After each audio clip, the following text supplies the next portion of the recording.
Welcome back to Let's Talk Careers. I'm so excited to bring another incredible guest. Today, we are meeting with the amazing Joe Hawayek, who is the CEO of Diginova, a company which is focused on tech solutions. Welcome, Joe. It is really exciting to have you with me today. Thank you so much, Maria. I am really excited to be on your show. Thank you. Super, super thrilled. It's always amazing to jump into career conversations. And today is going to be no different. We're going to dabble into what you do currently as CEO. And it's a very popular job title amongst the youth, which I'm sure you're already aware of. It almost seems like when they come to meet me, it's Miss V, how do I get to VP or CEO? So I'm really interested to hear about what exactly a CEO does in a tech-focused solutions company, and also how you got to where you are. Another very important conversation to be having, because the youths kind of look towards mentors in positions like yours, but rarely understand that journey towards. So we want to dabble into that. And then, of course, tap into some of the concerns that you have right now in your career, and an interesting concept of time that you mentioned to me that we're definitely going to jump into. I mean, that was a mouthful, but before we begin, I want to take you back to when you were a teenager. Did you always know that computers was going to be a career, or did life just kind of pan out that way for you? Yes and no. It is interesting. I don't think anybody can know exactly what their future, whether they like computers or not, or how they're going to use computers, how that's going to look like. But you can have a passion for something, and that doesn't change. And it's not just the computer itself, it's how you use it, how you use your app or laptop or machine or big enterprise-wide systems in hospitals, what I do now. So you could develop what and how you use computers for, and you can develop, but as long as you have the passion for something and you follow through, and you know that it's still going to be part of your life when you are older and a professional. I love that you brought that word in, passion. It's a very, I would say, as a practitioner, an overused term and very misunderstood term, particularly with the youth. And when I'm interviewing professionals and learning about career stories, this word passion comes in a lot. But I want you to put that CEO hat on right now and tell me about your day-to-day, managing other people, hiring team members, thinking about your product, thinking about the service. How often do you feel passionate? And when you're hiring your team, does that come into an interview? It's so important for young people to understand this word passion, because I think it's just so overused and very misunderstood. It is very much abused and misunderstood. You couldn't get out of bed every morning so early and kind of get attacking or get targeting or get focusing on what you need to achieve that day, and have it relate to your overall year and what your overall career is trying to achieve and all of that, without having that singular line of passion which drives you. It is the driver inside us. And people can be passionate about hobbies or sport or all kinds of things that don't necessarily, they can't find directly how they relate to their career. But these things are still fueling your career. Even let's say a early run in the morning or a tennis match, these things, even having passion for hobbies are also things that will fuel your career. But what's important is to have a singular focus in your career so that you don't lose your way, and that you are not put down or let down on a daily basis. Why?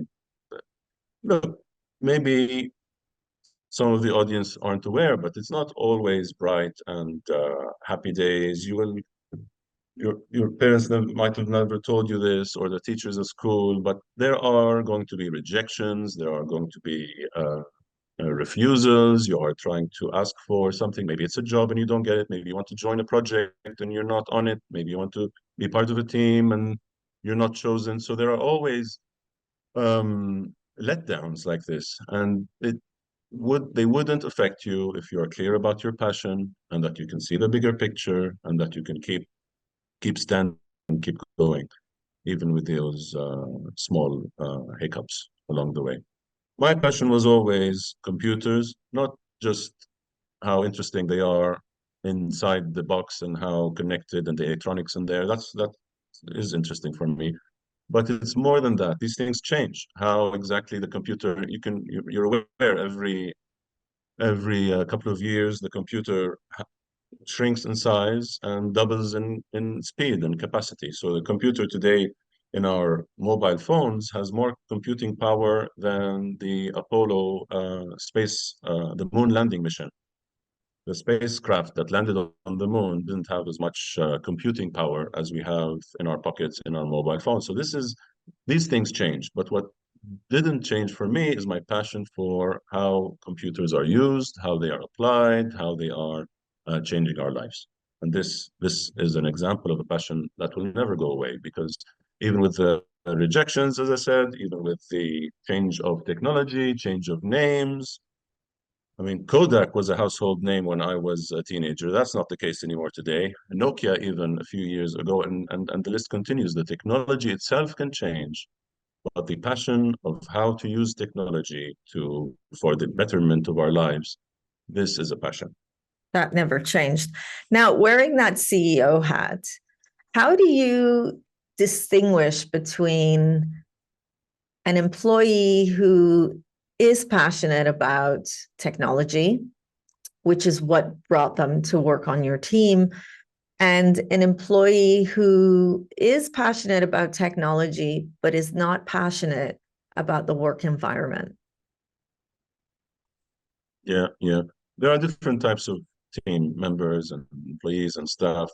They could excel at something and be really terrible at something else. They might be a brilliant software developer, programmer, coder who can hack code, but then won't be enjoying themselves and not doing so well as part of a team doing an architecture for an overall system with its interconnectivity with other systems in other locations. For example, there are some of our roles in technology require a vertical, we call it a very sharp, deep skill set and expertise in something. And some others require a more horizontal glue, sometimes we call it, which is able to see an overarching. So those two types of people, for example, exist, and both are passionate and both are bound for success. It's just for me, as the leader of an organization, to be able to identify which they are. Because if assess what's the saying? You assess a fish on its ability to climb a tree, you're not going to go very far. It shall fail and you throw it away, but still a good fish and can swim really well. So, and these things you can't work out, of course, in a job interview or even filling a detailed job questionnaire or a survey and all of these things. They are on the job, especially the first job, straight out of education. You're not expected to have even understood your own self and your own skills where they lie, let alone expect your CEO to work you out in a job interview. So it does take some weeks, sometimes months, sometimes even years of somebody performing the different types of roles and working out how well am I doing and how much am I enjoying it. These two things come together. You cannot do something well if you're not enjoying it. Mm. And you cannot be enjoying it if you're not doing it well. It'll show it. The proof comes out in the pudding. You'll never hear somebody go, "Yeah, I love my job. I'm enjoying it so well." And then you speak to their manager and say, "No, but they're terrible. They don't know what they're doing." That doesn't happen because they're finding out that it's not working. They're finding out that it's not functioning and operating and working. And so these two things come together: enjoying what you do and doing it well. And it's a virtuous circle. The more you enjoy it, the more you do well at it. The more you practice it, the more you do well at it, the more you do more of it, and that keeps turning, keeps cycling like that. And so a CEO or somebody in my position or a VP or somebody doing an assessment of an employee, trying to work out where to place them, in which part of the company and where their skills are best matching, isn't a matter of a day or two. It is often a period of time where they're allowed to fail, they're allowed to repeat, they're allowed to ask questions, and ultimately, after some time, they find the right place for them. And it could be neither. Sometimes people are better suited in an entirely different company or industry or things. I've even when I studied computer software and computer engineering, there were colleagues of mine who did that really well and then graduated and took their first job in computers in the first year or two or three, and then changed careers altogether. It does happen that choices made in school, in university, in education, um, don't stick for the rest of your life, and you end up doing something completely different. That does happen. Of course, definitely. I want to take you back to what you were mentioning, university and what you studied. How did you make that choice? So take us through the story of you were a teenager interested in computers.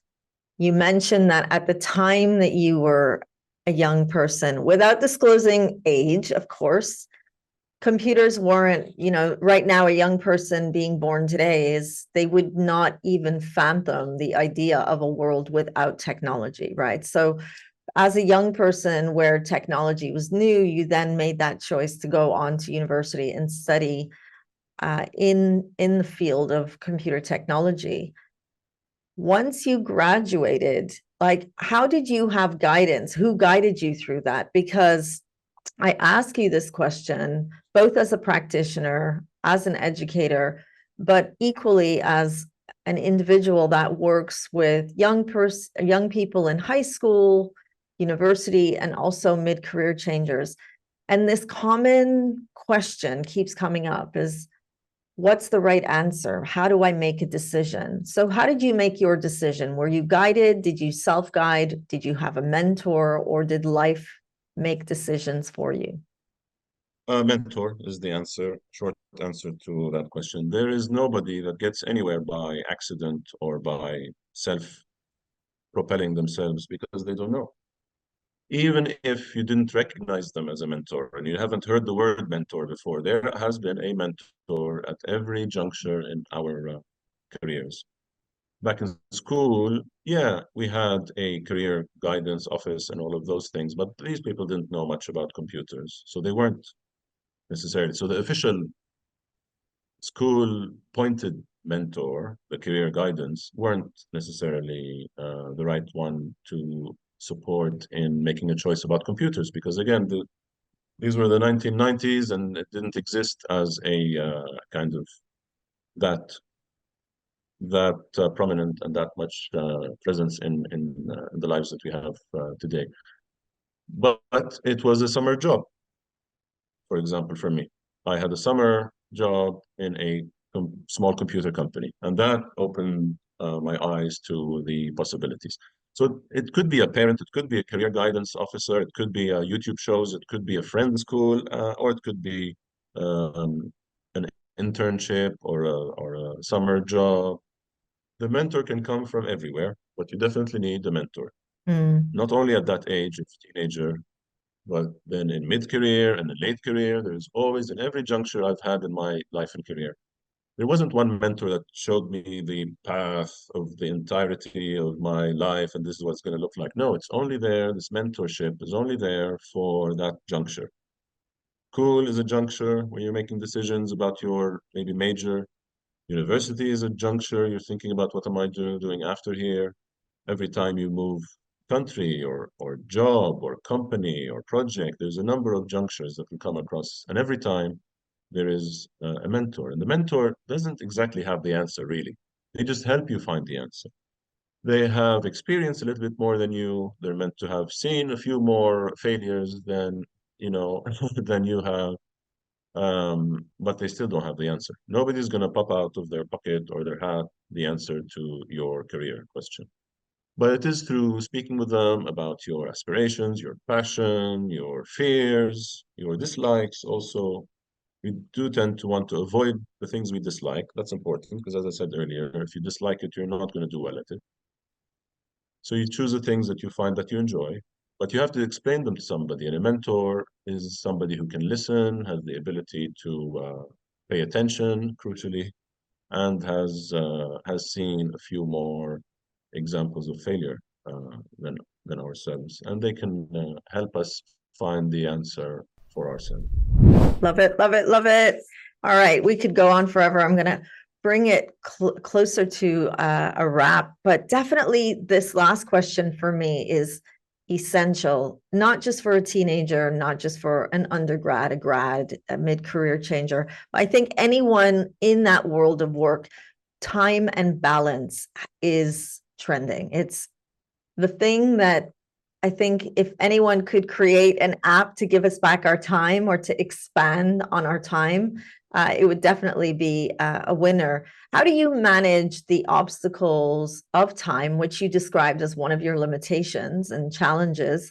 How do you manage time so that it works for you and not against you? So yeah, there are a number of apps and tools and software and computers that can do a lot, and that's a lot of what I do professionally. Find the ways that we can save time for companies altogether, a large collection of employees, and how you can optimize the time that they are spending. But let me start on a personal level, managing my own time. As we know, this is the most limited resource that exists. You can't generate, you can't buy it, you can't borrow it. You just can, spend it. And spending it wisely and knowing where to put your time. There are some hours of the day that have to go to sleeping. I advise around 8. Eating, there's another couple, and a number of hygiene. In fact, there's a number of things that you don't have a choice. You're left with around 10 hours of work time, thinking time, reading time, this kind of career development time or improving yourself time. And yes, spending that time wisely is crucial. Mm. In early career, you want to spend it learning and reading and being curious and finding out how to fill it up with things that are curious to you, that are interesting to you. And that continues throughout this appetite for learning. But then back to the kind of apps, yeah, I use all sorts of apps and tools to help me manage my time, starting with a calendar that I put in what I'm doing the next day, and it's planned down to the 10-minute slot. And this way I don't wonder or think about what am I doing next. It's there, I'm planned, I'm scheduled, I'm moving from one item to another. That's important. There's a lot of wait time and waste time that happens between the things that we are meant to be doing, that you're kind of wondering about it or thinking about it or procrastinating or trying to avoid it. So those things, if they're written down in a to-do list, if they're scheduled into a calendar, then you know more for certain that you're going to attack them. And then there are all kinds of tools, like I mentioned, the different apps that take notes, that document things, that draw pictures, that take down your thoughts instead of you having to spend all that administrative time, you or somebody else. I mean, typically people ask someone else to take down their notes, but that's also time. Somebody else using that time. So using appropriate kind of tools like the apps I mentioned, that's a big thing. But generally having an attitude of planning. Mm. Planning is the best way to make sure you cram the most into the time that you have. If you're going to wake up in the morning and then work out, what am I going to do this morning? That's time that's being wasted while you think about it and see how you feel and check on kind of the weather and see how that's going to go and all of that wasted time. If you go to bed with already a clear plan for the next day, at least, that here's my list, I'm going to do this from this time to that time, and I'm going to do that after this, then you are a lot more productive and you can just strike out these items off your to-do list, and that gives us much satisfaction that we're not wasting time and that we're achieving what we set out to achieve, even on a daily basis. Fabulous. Joe, tell us about Digenova Health Solutions. Tell us what you do and what you look for in future talent. So it is about using computers, computer software, mostly digital systems, so computer applications that are used in the healthcare sector. So it could be hospitals that are using these computer software, or it could be individuals like you or I who have an app on our phone and we'd like to track our activity, so for some people who have chronic conditions, diabetes or hypertension, mental health apps. So there are a number of apps and applications in hospitals and apps in the hands of people that are helping doctors and patients manage their health, manage their wellness, and manage their illness when there is one. Remind them of their medication, remind them of their nutrition, remind them of their next appointment with a doctor. All of this world of digital healthcare technologies, Diginova Health specializes in this. We are a team of people who are passionate, specialized in this type of technology, and we find them from around the world. We look for them. We scout them out. We search for such technologies.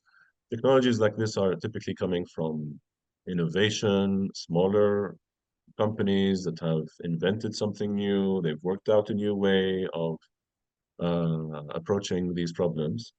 And we find them and we contact them and we work with them and we bring them to the region of the Middle East and Africa so that we help the hospitals here and the people here and the population here know about them and that they can benefit from them and use them and improve the health and the lives of the people in the Middle East region. So this takes a lot of research, skill set, people who have an ability to look through detail because there's loads of fakes out there. So you need to look into detail, understand what really works, does it really work, how it works, how it can work here, how it can match with the needs that we have in the Middle East. And then there's a lot of communication skills and speaking to them, almost convincing them, understanding, and making others understand. So it's almost getting learning and then delivering the learning to the others. So there's a lot of communication skills in such a job. And there's a reasonable amount of travel. Travel physically in person in the back of a plane. It's not always enjoyable because it's early hours or late nights and it's queuing in airports and all of that. But what is enjoyable is the destination, getting there, getting into let's say, new hospital being commissioned with new processes and facilities and systems, and then you have the opportunity to introduce to them a new way of doing a surgery or a new way of welcoming and receiving or admitting a patient or a new way of communicating the medical record details to the family of the patient and all these exciting things. That's why that was, that passion is what drives the waking up early or going to bed late and sitting in the back of a plane. So there are all these skills: the research and being able to be detail oriented, the communication and being able to be at a certain level of communication that you can be clear to people and whoever they are, whichever jobs they had, that they can always understand what you're saying. And finally, this drive, this passion to go where we are most, that we can take with us these technology solutions. Fantastic. I hope that's I love how you brought in those transferable skills. And as you were listing them, I began to wonder, does a degree in tech, is it a requirement of the roles that you're describing? Would a young person need to come out with a degree in IT or computer science or computer engineering? Or would a student without a No, university degree be able to take on a role like that? no, it's true. It doesn't require a degree in computers. Not every role does. There are different roles, and it's a team. Some roles um, are needing a depth of knowledge in a certain technology because they are going to have to work on how to change this technology or connect this technology and that kind of level, how to integrate it, interface it, transform it. There are different types of, and then there are roles that are meant to be more from a business side and understand what is the benefit of using this technology. If I install and implement this particular software platform in a hospital which is for long-term care, um, it'll allow us to admit patients quicker and record their information for longer. How much is that going to save me in money? How much is it going to generate for me in money to that hospital? So that's a business kind of depth. The business kind of discussion doesn't have to be anything to do with the technologies. For them, it's more about the ultimate outcome and the benefit there. Or it could be on the side of communicating, for example, marketing. Marketing is very big. If you could have the best technology platform in the world, but if nobody knows about it, you can't get your voice across. So marketing are skills in how to identify who is receiving your message, what is the message, how unique are you from the other competitor who has something similar but different. So the team that we have in the Genova Health isn't just the area of computer design and computer engineering. Those do exist and they are needed definitely, but not everybody. For a team to be wholesome and complete, it needs skills that goes from all the different kind of disciplines that we have in business today in international business or economy, from marketing, accounting, financial numbers, the engineering side, the communication side, and everything in between. There are some things without degrees, like I think you mentioned, which are experiences they might have. Somebody might have an experience as a result of a hobby that they had. Maybe they've helped in a village somewhere in Africa, and they have more experience in Africa than the rest of my team. I will need them to join us on our next trip to Kenya, for example, because they can be also more experienced in that. So the combination of all of our experiences and lessons that we've learned along the way. Some are academic, some are not academic. All of these things come together when you're in a team and you're trying to achieve achieve something together. That is the richest description I could have asked for. And I know that when I meet university students and we talk about how they can upskill or how they should be looking at gaining skills, and particularly for university students who never had career guidance and admit to me that they just made a choice because they didn't know what else to do. This will definitely give them more insight in how they should be looking at future employment. Now, my last question, I know I said this like 2 questions ago, but my last question. I work with women who took a career break for different reasons. And one of their biggest challenges is how do they re-enter the workforce? And would a future employer appreciate the experiences of life they had during that break? How do you respond to that as a CEO? Not it's unfair to call it a career break, as if they kind of got wiped off the planet Earth and or put on pause or frozen in a deep freezer and then just came out again. Because during those years, sometimes months, sometimes years, they have had the opportunity to develop in one way or another. They have learned. I mean, I know from my own parenting part of my life, I've learned a lot from my parenting time. My parenting skills has taught me a lot about managing people. managing people who aren't children, adults. So, so it is really unfair. This concept of a woman might have taken a few years, look after young people, and then on the CV it looks like there was a year of so and so, and then there's a gap. And that's not fair.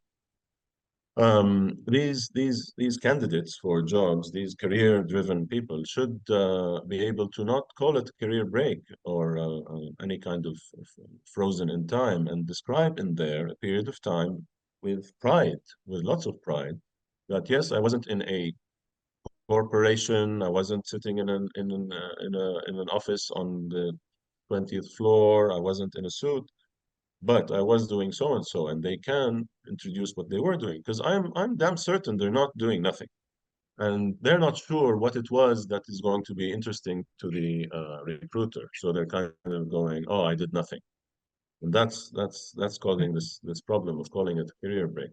They have, I'm sure, even read something, or they've thought through about some of the problems. What I like to ask, for example, if this was let's say in a scenario where I'm talking to somebody and they said, "Oh, and yeah, don't mind these 4 years. I took a career break. I had a baby." I insist that they tell me what was the biggest challenge in that period and what they did about it, Mm. and did they consider other alternative options. And it isn't only about changing a nappy, because I'm certain it wasn't only the challenge. Yeah, I had to learn how to change nappies. There's more than that. There were, times when they found themselves very alone and very scared and concerned about maybe the child, and that they had a couple of options and how they chose between them, whether they went in this way to this, let's say, doctor advice, or this other way, their mother's advice. And so those decision-making points truly define what somebody's all about, and that they considered the options, they did the research, they did the communication, like I said, and then they did something about it, rather than, well, I gave up. That's why I'm here. I'm looking for a job.